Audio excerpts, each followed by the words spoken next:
coming on the air with a second straight week in the red for the markets and signs there will be no Santa rally for Wall Street because investors are so worried about what the Fed is going to do next. We'll break down what that means for your money. Plus, this winter storm not letting up, dumping heavy snow across the Northeast, and now we could be in for the coldest Christmas in years. We've got the forecast, and we've got an NBC News exclusive. The TSA seizing a record number of guns at airports this year, why this problem is getting worse, and we're hearing from Brittney Griner for the first time since she was released from a Russian prison as the basketball superstar is back home in Arizona. The two big things she says she has on her mind now. And as the U.S. hits 100 million COVID cases, we get into how China is adjusting to dropping its strict rules to fight the virus. That's in the original later on in the show. Hey, I'm Hallie, and we're starting with the markets today, ending another week in the red not too long ago. You see the numbers here. Dow down, S&P down, NASDAQ down, all around 1%. And look, you hear us say this a lot on this show. The markets are not the economy. But this time, it seems like markets are reacting to something that's hitting all of us, specifically those interest rate hikes the Fed is not backing down from, signaling they're going to go even higher in 2023 because investors are freaked out. That means we're not going to see a bump ahead of Christmas, what some had been describing optimistically as a Santa Claus rally. And it could mean that this whole talk from Jerome Powell to the White House about a so-called soft landing on inflation is up in the air.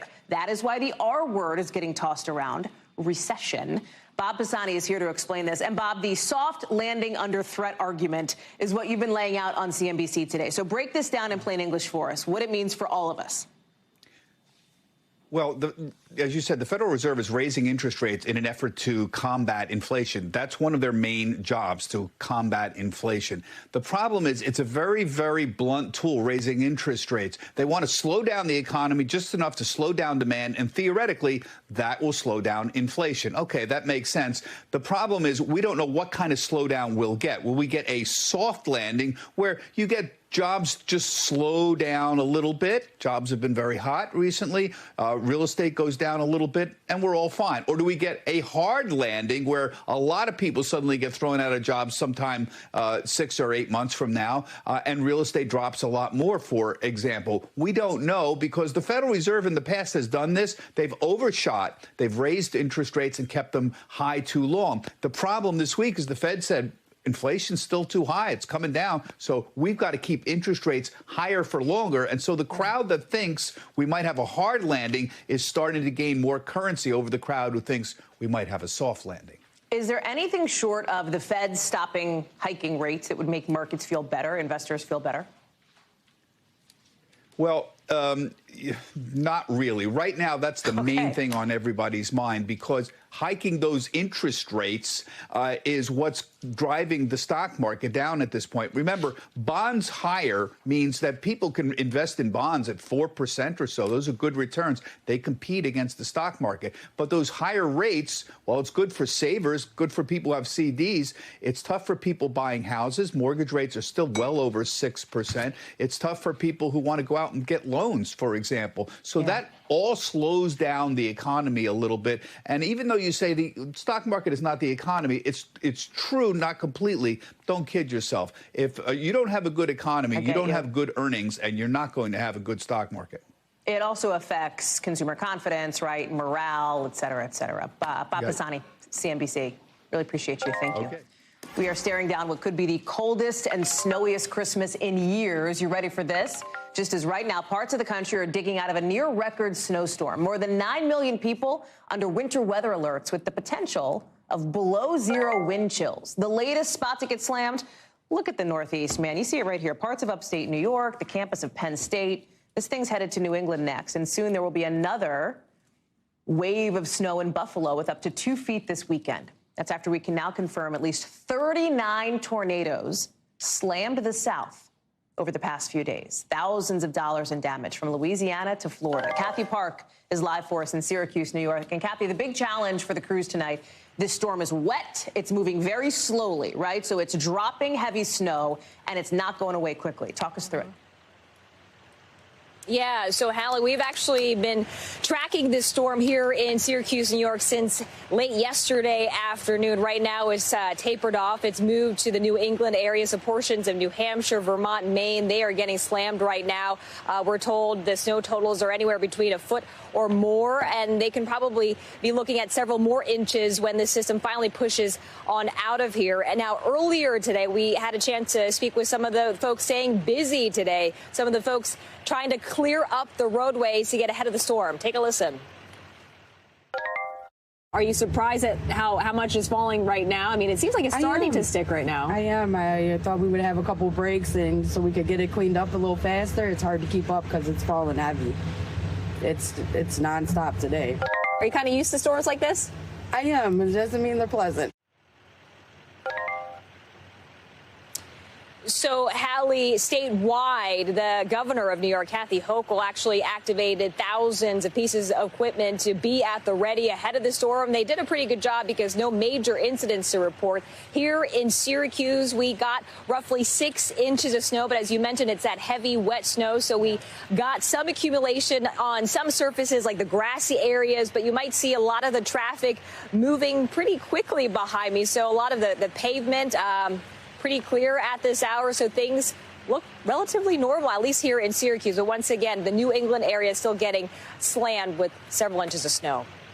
Hallie? Kathy Park, try to stay warm. Thank you, Kathy. Appreciate it. I could say that to everybody, Bill Cairns, try to stay warm, because not many people will be.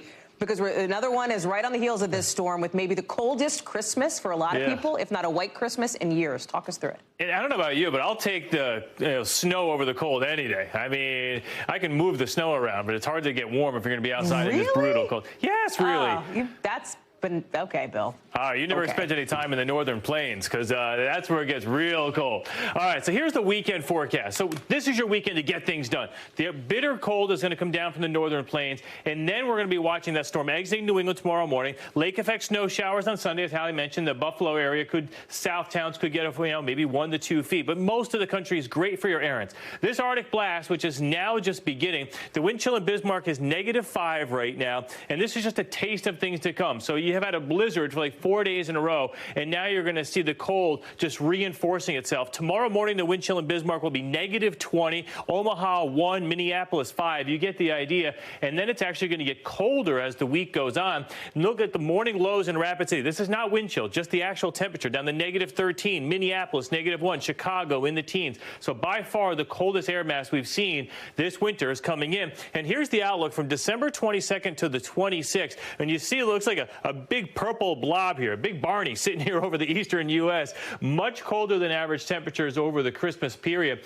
So that makes you wonder, well, if it's going to be cold, are we going to get snow, like maybe a possible snowstorm?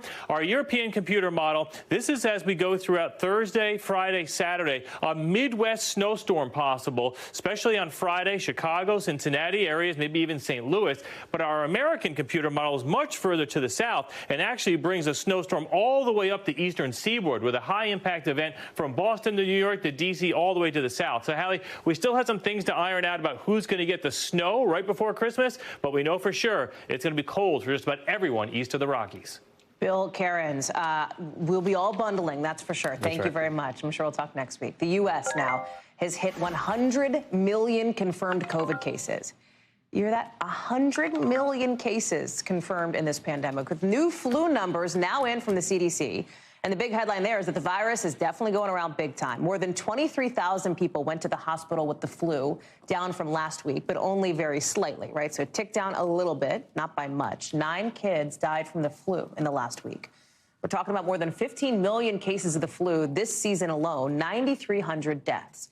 It's gotten kind of bad because vaccine numbers are lagging behind where they typically are, especially for kids. Data shows more than half of kids have not gotten their flu shot yet this year. That's the same number of kids, roughly, who haven't gotten the first COVID shot. The numbers are part of a bigger trend, with a new poll showing 1/3 of parents say it should be up to them to vaccinate their kids, not just for COVID, for anything. That's up from 23% 3 years ago. Miguel Almaguer is in Albuquerque, New Mexico. Miguel, you're inside a children's hospital. Actually, I think you're outside of it, where they've set up tents, right, to try to triage because they've seen so many people coming in. You talked with one mom whose baby girl is sick now with RSV. They've all been through COVID. This is the story we're seeing play out in so many families around this country, Miguel.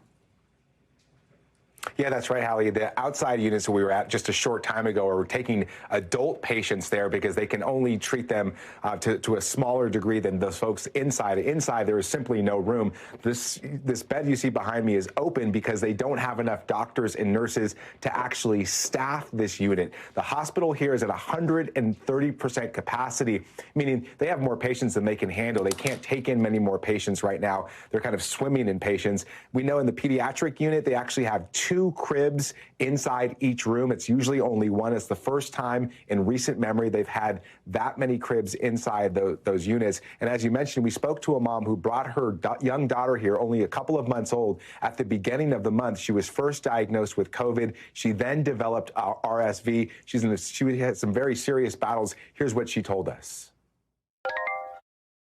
I wish more people were more honest if their children aren't feeling good or if they're not feeling good. The hardest thing about this whole thing is, as a mom, I'm with her all the time and I'm, helping her, but for the last, 2 weeks, I haven't been able to do that. Hallie, the numbers are already high. This place is already filled with parents and children inside hospital beds and units. The concern here is that as more Americans gather over the Christmas holiday, the numbers could spike even more in January. We have all these people getting together. The mother was talking there kind of about, more people need to be honest when their children are sick. When families get together, especially over the Christmas holiday, there's concern they could be spreading RSV, they could be spreading the flu or even COVID, and then we could have another spike in numbers in January after the holidays, Hallie.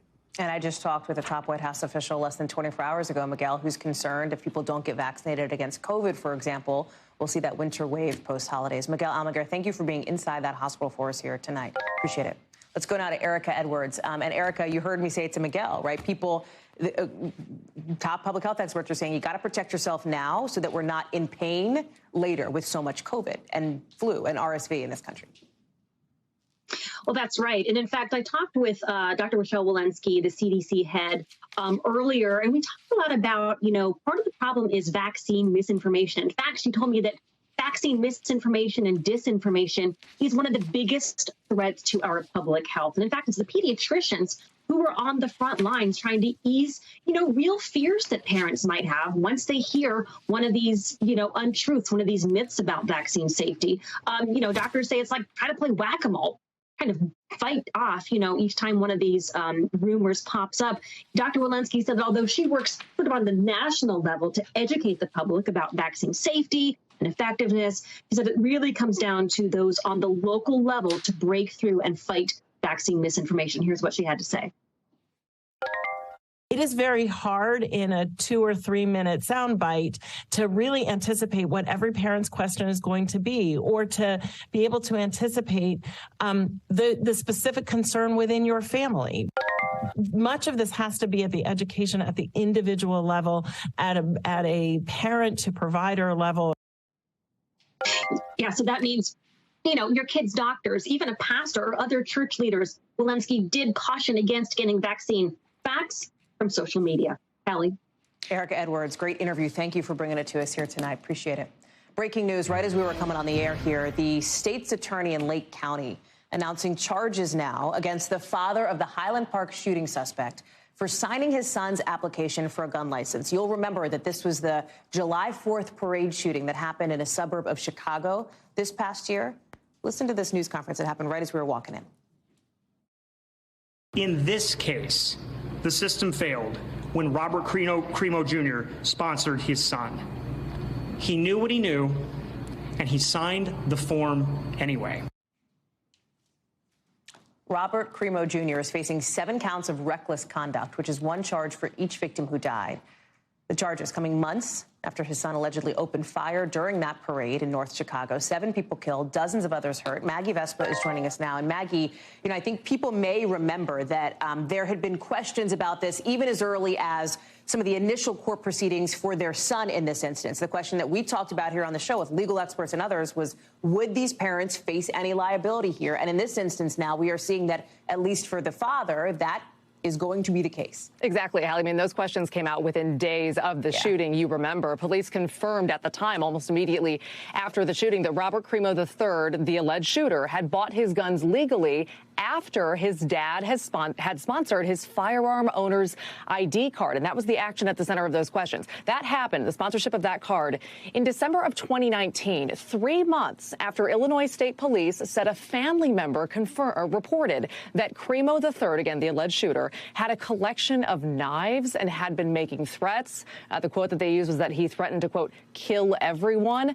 But then police said they went to his house, and Crimo told officers again in 2019 that he didn't want to hurt anyone and there was no probable cause to arrest. We'll cut to 3 months later, December 2019. After that happens, his dad helps get him the legal right to buy a gun. It's important to note, again, the shooting didn't happen until, of course, 2022, 3 years after that. And the DA is not saying exactly that exact detail is why he's being charged now. He didn't want to lay out the case. Here's more of what he did say today. Robert Crimo Jr., again, the father, took a reckless and unjustified risk. At the time he signed the application, his son was 19 and could not, let me say that again, could not get a FOID card, and because of that could not legally purchase a firearm without his father's assistance in that application process. And again, he's saying he knew what he knew, but the DA wouldn't lay out exactly what they believe the father knew that they think should have prevented him from taking that action and signing that application. So a little bit to be desired there, but we'll see that play out in the court case, obviously. The son now, by the way, facing, as we know, more than 100 felony counts tied to that shooting, and that includes 21 counts of first-degree murder, 3 for each of the 7 victims, Hallie.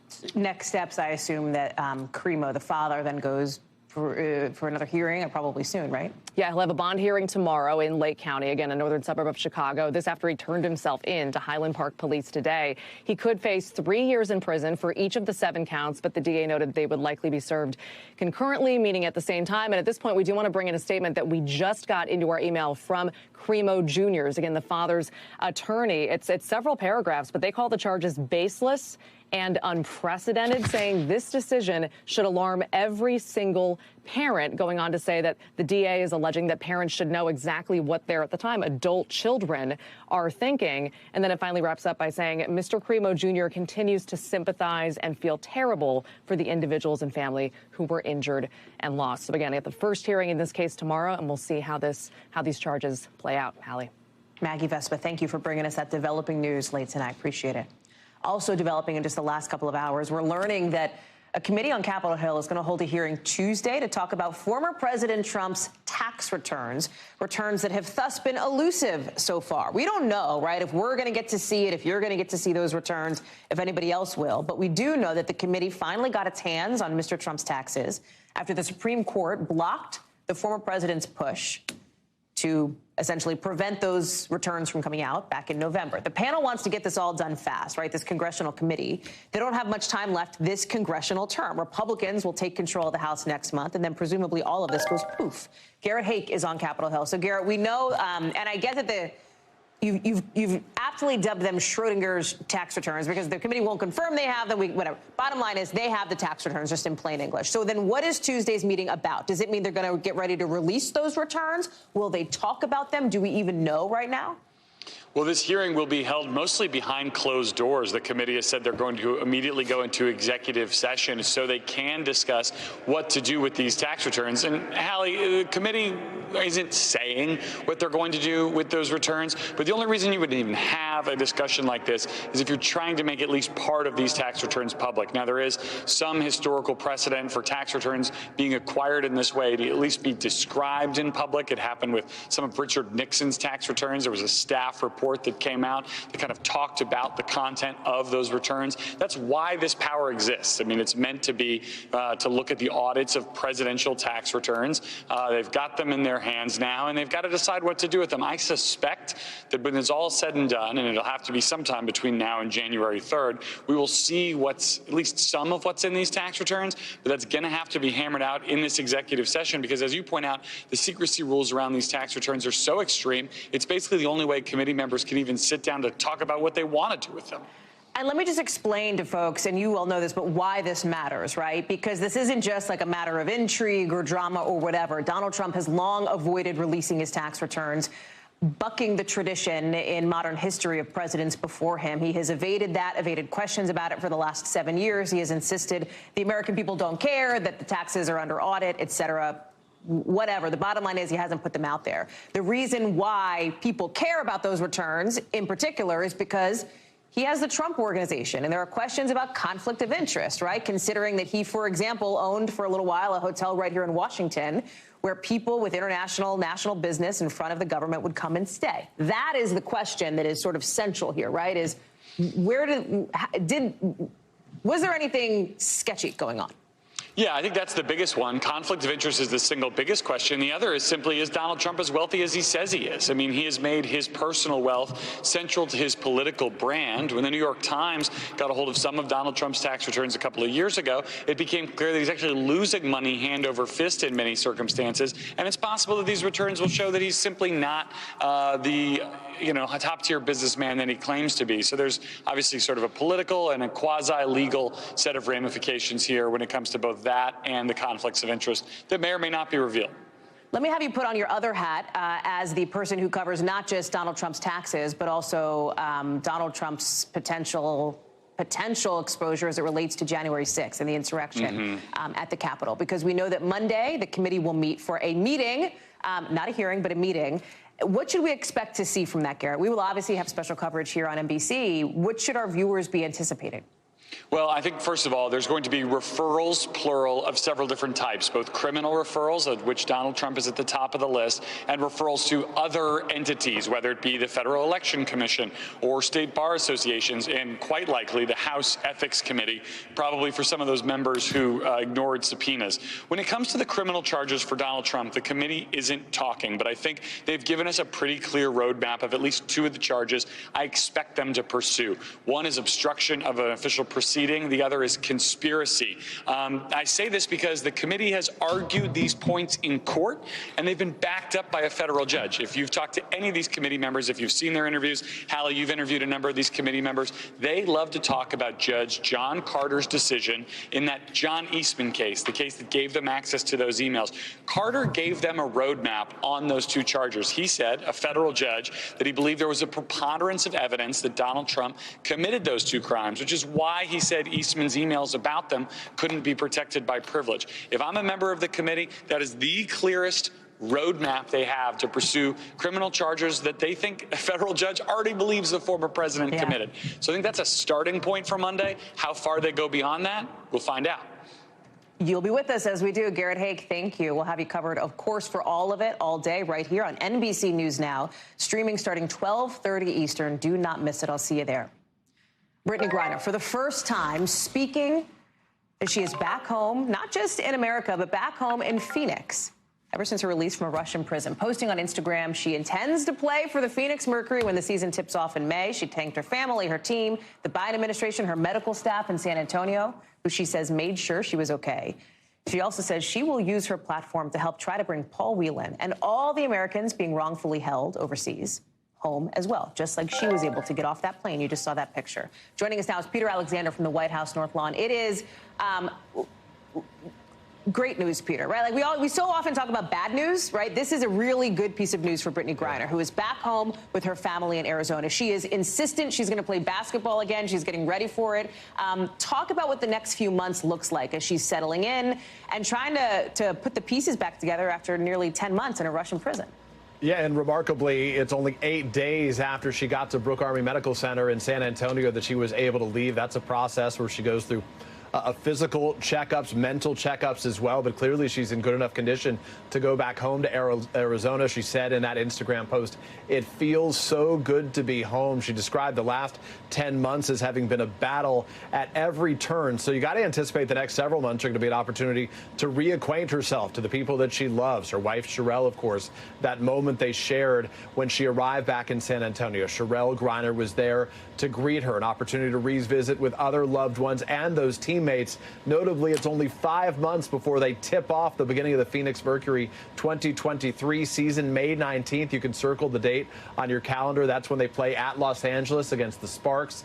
And then the 21st of May will be the first home game, and you can anticipate the moments that the fans there will celebrate with Brittney Griner as well. But she said this is more than just about basketball and about sport. It's also about the responsibility she feels to the others who have been taken, being held, imprisoned, detained, including Paul Whelan, indicating that she's going to do everything in her power, Hallie, to try to make sure he gets home safely as well. That's such an important point, Peter. You know, I spoke a lot with Trevor Reed, who was also released from prison over in Russia earlier this year, and he made it his mission to do the same thing, right? Yeah. Advocate on behalf of then Griner and Paul Whelan. Brittney Griner has a massive platform, Peter. She's hugely famous, right, for what she does. It feels like she could potentially, and she's going to, put her muscle behind this push to try to make sure people remember Paul Whelan's name and keep him on our minds. Yeah, Hallie, I think you're right. As you noted, you spoke to Trevor Reed and you heard from him the same message that we are hearing from Brittney Griner right now, effectively saying that she's going to do what she can to try to support Paul Whelan, to make sure that he gets out, that she feels basically strongly that the president did the right thing here. You heard the same thought from Trevor Reed, effectively saying that, you know, we need, the U.S., Americans need to support President Biden in the process of making tough decisions. And he's faced a lot of criticism for this decision right now, much of it coming from Republicans. Kevin McCarthy, who may be the next House Speaker, saying that this made the United States less safe right now. But there is, as you note, this fraternity of families, the Griners now joining the Reeds, and they hope in the future, the Whelans, in being able to fight for others who are still imprisoned wrongfully overseas. Peter Alexander on the North Lawn for us tonight. Thanks, Peter. To an NBC News exclusive now, with one Biden administration official telling members of Congress Ukraine now has the military capability to take back Crimea, which formerly was Ukrainian territory, according to two U.S. officials familiar with the matter. There are some real concerns that a threat to Russia's hold on Crimea could back Vladimir Putin into a corner and maybe even push him to escalate things, possibly even to a nuclear level. By the way, you should note there's no immediate plan for Ukraine to try and retake Crimea. It comes as they have been absolutely rocked again by a barrage of Russian missiles today, one of the worst attacks of the war so far, with explosions reported in at least 4 cities, including Kyiv, where folks were looking for shelter underground. Ellison Barber is joining us now. Ellison, talk about these latest attacks, the damage that we've seen. Hey, Hallie. So the air raid sirens began around 8 a.m. local time. Then in Kyiv, there was a series of loud explosions. A lot of people spent hours this morning hunkered down in shelters waiting for an all clear. Ukraine says that Russian forces fired 76 missiles at Ukraine, the majority of those directed towards Kyiv, the capital city. They say they intercepted 60 of those, but the ones they did not intercept, they hit energy infrastructure as well as residential areas. In the southern city of Kryvyi Rih, a missile there smashed into a residential building. Local officials say at least 3 people died in that strike. Here in Kyiv, at least 1 serious injury has been reported, as well as 2 other injuries, but they say one of those is very serious. We're looking at power outages in a lot of different cities across the country. Right now, at least 14 different regions are reporting power outages. We spent part of today at a point of invincibility. Those are the humanitarian safety warming centers that President Zelensky announced a few weeks ago. There are thousands of them all across Ukraine. People were heading to those to find a place to charge their phones, to get on the internet, to get warm, because so many people are without heat, without electricity, amid near freezing temperatures. Hallie? What's so interesting about some of this new reporting, Ellison, as it relates to Crimea, is that did not seem to be much of a conversation for a very long time, right? It was sort of felt like it was done and gone, right? And so this feels like a big reversal, considering where the Ukrainian army is when it comes to support and funding and resources compared to Russia's. Yeah, so I would say it wasn't a big conversation outside of Ukraine, but within Ukraine, Crimea, taking that back has always been part of their plans, right? You think back to the early days of the full-scale invasion, and President Zelensky was constantly making this point of saying, hey, no, this is not just now Russia invading. The war has not just started. They invaded this country in 2014, and we have been fighting since 2014. This is just now a full-scale invasion. And Ukrainian officials consistently say that the only way way they see this war ending and the only way they see a victory is if they reestablish the borders that they have had in this country since 1991, and that includes Crimea. I have spoken to Ukrainians in the past who have made the argument that if the West paid attention like they did in February when this first started, they say, in 2014 with the annexation of Crimea, then maybe it wouldn't have gotten this far. They wanted the support they have from Western allies now. Back then, they have it now, and it seems that the U.S. now believes that they have some more of the resources to maybe change the course of things. Yeah. But while Ukraine is not in a position right now to be headed in to Crimea, that is certainly what any military official, be it a territorial defense member who has been on the front lines or President Zelensky, will tell you is the ultimate goal here is to take back everything that Russia has occupied. And for them, that still includes Crimea. It's always included Crimea. Hallie. Ellis and Barbara, thank you very much. Glad to have you with us live from Ukraine. Appreciate it. Coming up here on the show, Elon Musk said it was all about free speech. So what's up with his suspension of some high-profile journalists on Twitter? We're getting into it, not because it's about journalism, but because it's about something that may matter to you. Plus, the family of that missing college student in France says he is alive. Where they say he is now in our 5 things.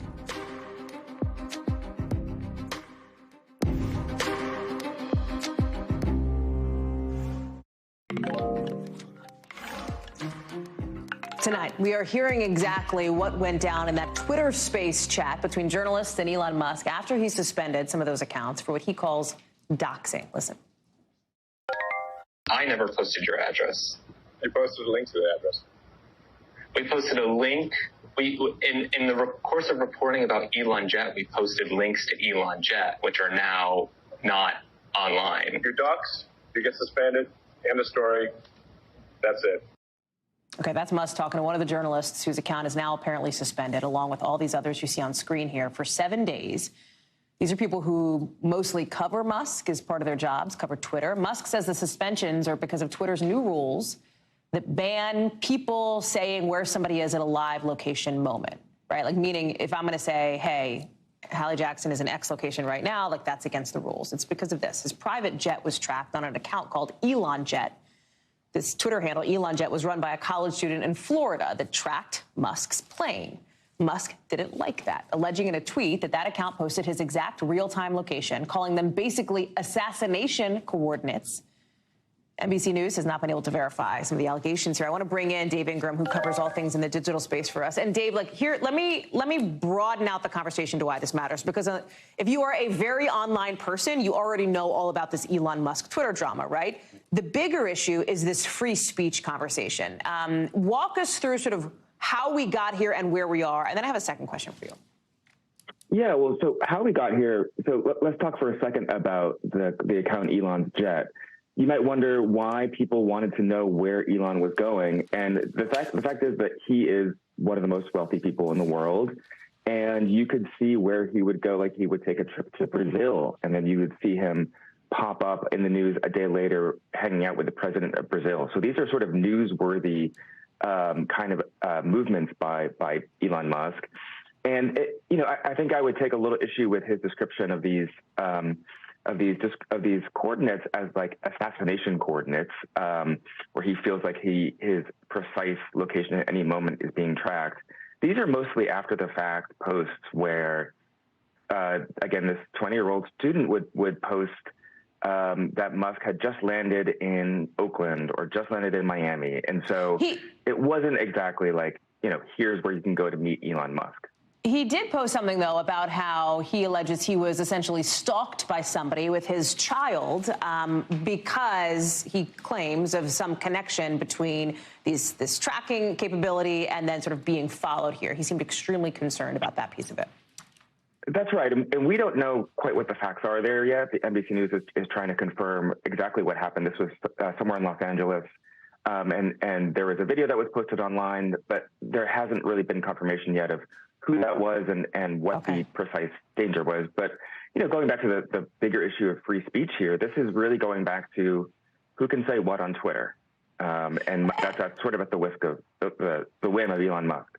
But so who can say what on Twitter? What's so interesting about that is you're seeing a lot of people look at this through a political spectrum, right? Who say, hey, people on the right have been banned or suspended off of Twitter for a very long time, and people didn't seem upset about it. And the allegation from some on the right is, well, now journalists are getting suspended and banned, and now everybody seems upset about it. The allegation here is that there is some kind of a double standard to the response of the suspensions.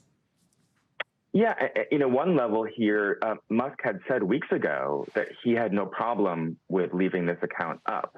So he did a very sudden reversal because of whatever happened in Los Angeles or some other event. He did a very sudden reversal of his policy, and then without any warning decided that the policy applied to these journalists. And these journalists were not posting Musk's exact location the way, a classic situation of doxing is you post someone's home address, urging people to go to their house and threaten them, for example. Right. These journalists were referring to this other account, and they weren't posting that kind of exact information. Dave Ingram, thank you so much for being with us and for following all this one as a very online person yourself. Appreciate it. Let's get you over to the 5 things our team thinks you should know about tonight. Number 1, the Attorney General is telling federal prosecutors to end sentencing disparities between powder and crack cocaine cases. Prosecutors have treated crack offenders way more harshly for years. Critics have said that unfairly targets people of color. Number 2, Starbucks workers at dozens of stores are striking today, part of their push to unionize. The labor group behind that push says something like 100 stores and 1,000 baristas are planning to walk out, most of them for 3 days. Starbucks is against the unionization push, but has said it respects employees' right to protest. Number 3, that U.S. college student who was reported missing during his study abroad trip in France. We told you about him this week. He has been found in Spain alive, speaking with his parents for the first time in almost 3 weeks.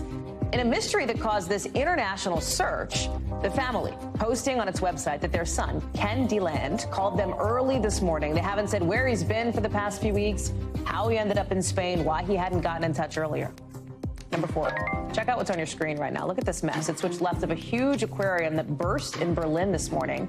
It held like 1,500 tropical fish. And when this thing cracked open, more than 250,000 gallons of water flooded this hotel lobby and a street nearby. Officials say 2 people ended up hurt from the crashing glass. The fish did not survive either. Number 5, the first teaser trailer for Greta Gerwig's upcoming Barbie movie is out.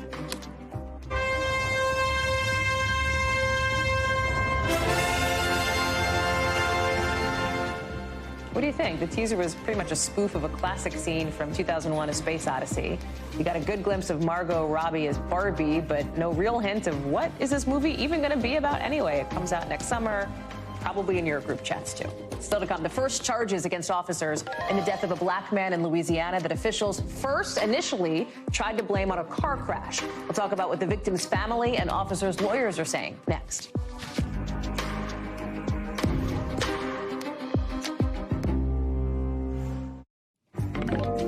The ACLU of Louisiana says today there's been a first step toward justice after a grand jury indicted 5 state police officers, 1 on negligent homicide, the rest on less serious charges, in the deadly arrest of Ronald Green back in May 2009. You're about to see some of the body cam video from that night, and we obviously have to warn you here, it's going to be hard to watch. Some of what was released after the incident by the AP showed the officers beating and stunning and dragging Green on the side of the road in northeast Louisiana. The criminal charges against these officers are the first of any kind to come out of Green's death. And it comes after officials initially told Green's family he died after crashing his SUV into a tree during a police chase. That's according to an investigation from the Associated Press. Green's mother says she believes the officers involved in the arrest are to blame for her son's death and that what happens next is key. Listen. They need to be held accountable because if not, you're condoning the killing of Ronald Green. We reached out to all the officers involved for comment, but have not heard back yet. Stephen Romo joins us now. Stephen, talk through the charges here, what these officers are facing, and more on what's to come. Yeah, Hallie, it was a long day in court yesterday, but a longer journey to actually get here. This happened all the way back in May of 2019. We just heard there from Green's mother. Obviously, she's watching this closely, mentioning the charges are just the first step. She's waiting to see if convictions actually follow. We have a list of those charges for each of these 5 officers here. Trooper Corey York, charged with negligent homicide, 10 counts of malfeasance in office. Lieutenant John Clary, malfeasance in office, 1 count of obstruction. Trooper Dakota DeMoss, obstruction of justice. Former State Police Captain John Peters, obstruction of justice. And Deputy Chris Harpin with 3 counts of malfeasance in office. And regarding these charges, the superintendent of Louisiana State Police, Lamar Davis, has told NBC News, quote, any instance of excessive force jeopardizes public safety and is a danger to our communities. These actions are inexcusable and have no place in professional public safety services. He goes on to say that Corey York and John Clary are both on administrative leave pending the outcome of this investigation. And Hallie, I actually just got a statement from Mike Small. He represents Corey York. That's the trooper who was charged with negligent homicides. It says, I'll just read you a part of it. It says, in part, assuming this case ever goes to trial, I'm convinced that a fair-minded jury in Union Parish will find Trooper York not guilty of all charges. He goes on to say there will be no plea bargaining. So if that's any indication of what attorneys are thinking here, if they don't get dismissed, they say they will not be looking at any plea bargains. Hallie. This is a case that when it first happened, it didn't get a lot of coverage. There had been this police body cam video, even though officials initially blamed this car crash. The body cam video hadn't initially been released. That is part of what plays into this too, Stephen. Yeah, that is something we cannot overlook. The AP actually obtained this video last year. People had been requesting it since this incident happened. It had been kept secret, and officials kept citing these ongoing investigations. Well, the AP released an edited version of it, and not long after, we heard the outcry, and then now, this next year afterward, we got these charges after the proceedings we saw in court yesterday. A long road to get to this point, but we cannot overlook that the family was originally told that this was from a car crash, and then you see what happens here. Hallie, it is just very difficult to watch that video. It is deeply disturbing hearing the cries for help, something the family has had to watch as well, and now has a different picture of what actually happened. More to come on this one, Hallie. Stephen Romo, thank you. Coming up, the TSA has confiscated a record number of guns at airport checkpoints this year. Basically, more people trying to get guns through those checkpoints than we've seen ever before. You might be surprised with people who get stopped with them, sometimes say for an excuse. Plus, new video of 2 people getting rescued by a helicopter after their car fell hundreds of feet off a cliff. How they managed to call for help, even with all this in the local.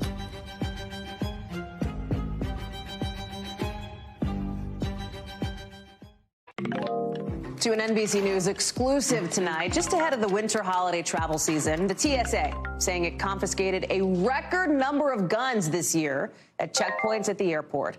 And they say most of the guns that they found were loaded. NBC's Tom Costello talked with the TSA administrator today to find out what is the deal here. Listen. Why does this keep happening? Well, I think people carrying guns is much more prevalent in the United States. And so I think that's partially a reflection. Most passengers tell us when we discover their firearm in the carry-on bag that they forgot it was there. I think that all by itself is a problem. Tom Costello is joining us now. Tom, it was so interesting to me to hear him say that, because it raises the question to me, okay, but somebody who put a gun in a raw chicken, as we saw this year, probably didn't forget it was there. Somebody who put a gun in a PlayStation, right. You don't typically store your guns in your video game console. 100%. Listen, there are certainly some people who make a legitimate mistake. And so why? Let's assume that most are legitimate mistakes, not the gun on the raw chicken, which we'll show you on NBC News tonight. But why do we've talked about it on this show, baby. We were all over the raw chicken gun situation. So why are so many people doing this? Well, listen, we have a proliferation of guns in this country, right? We've been reporting on this for years. And now it's exploding and carrying on into airport checkpoints. And so the numbers are staggering. Last year, we had almost 6,000. The TSA is saying that they broke the record. On NBC News tonight, we're going to tell you what that number is. Yeah. You can imagine it is over 6,000. 6,000 guns so far this year, and the year's not over. And there are serious consequences. And absolutely. So the local police will take care of whatever you've done to violate local laws if there are laws about guns. But you now are going to face a federal fine, and they've just upped the fine. So now the fine goes to, are you ready for this?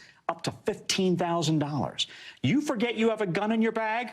Oh, sorry, I meant to drop it off at Herbie's house. You're going to pay a $15,000 fine. That's an expensive trip. Yes, it is. There, you can't redo the garage now, and you're going to lose TSA pre-check. That privilege, which if you had, you're going to lose that. So this is a big, big problem that the TSA is very worried about. And, you know, is there any solution? Okay, better scanners to detect guns, but they're detecting the guns. That's right. That's not the issue is not that they're not detecting the guns. The issue is that people are bringing them in the first place, right? We are awash in guns in this country. And they are so common now that you're literally throwing it into your carry-on bag, your gym bag, and then you go to the airport and it costs you 15 grand. And you forget that it's in there. I imagine this is just adding to stress for TSA workers around what is one of their Super Bowls this holiday season, right? So TSA officers, they're called TSOs, but TSA officers are already understaffed. There aren't enough of them, in part because they're paid 30% less than the typical federal employee. That's a whole nother issue.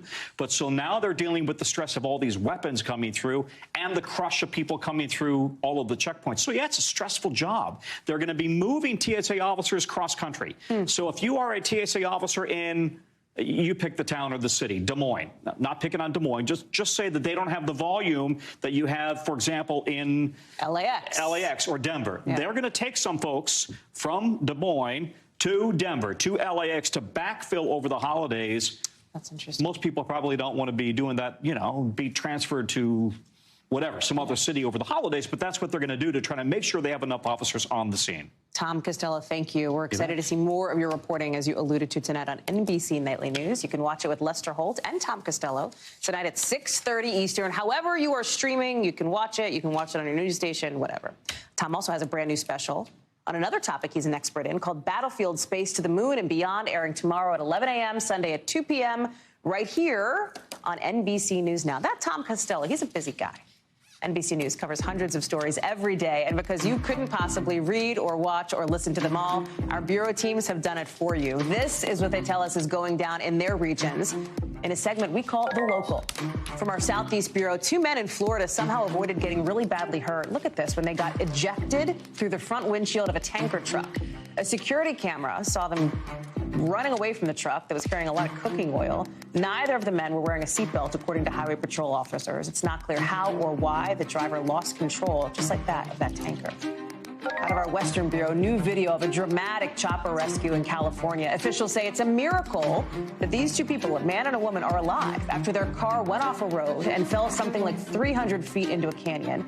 They weren't badly hurt somehow. And listen, it's not like there's great cell service at the bottom of the canyon, but rescuers say the pair used an emergency satellite feature on an iPhone to be able to call for help. And from our Northeast Bureau, not a lot of working payphones left in Philly. One guy is trying to change that and skipping the pay part. He's basically retrofitting old payphones with updated technology. This company, Philtel, trying to put them in places where people may not have easy access to cell phones. The first one will start working tomorrow at a bookstore. And right now, this man is fronting the cost, something like a couple $100 a month. He's hoping other people eventually pitch in. When we come back, China's own experts are saying more than 800 million people there could get COVID in the next couple months. That is a staggering number. We've got a report from our Janice Mackey-Freyer in Beijing about what life is like in COVID there.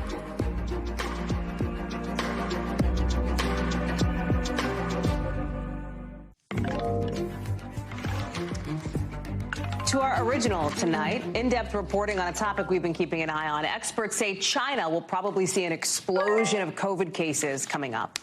Because China had such a zero COVID policy, it was so strict. Not a lot of Chinese people have been infected with COVID, so not many people have like that natural immune protection from it. Now things are starting to get unlocked down. That's where this concern about a COVID spike is coming in. 90% of people there got a first round of vaccinations, but very few people got the boosters. And essentially, they say, China's zero COVID policy is what brought him here. Here's Janice Mackey-Freyer with the story. Across China, COVID is spreading like wildfire.